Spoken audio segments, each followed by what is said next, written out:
If you want to quickly create a setup for Nextjs with Chakra UI, then you can just go to this repository and then copy this link or this link. If you're using Yarn, copy this link and paste it in your terminal, and it'll do the rest. It'll create a web folder with all the necessary part to get started with Nextjs with Chakra UI, the basic setup.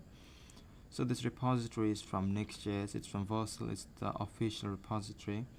They made an example with Chakra UI, Nextjs with Chakra UI. So this version, this repository is for the JavaScript, and this one is for TypeScript. So you want to use TypeScript, then you should just use this repository, use this command.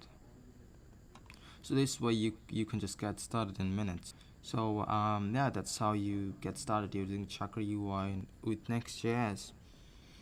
And so if you want to go more step by step, then you can just go to Chakra UI and follow their setup if you want to go step by step.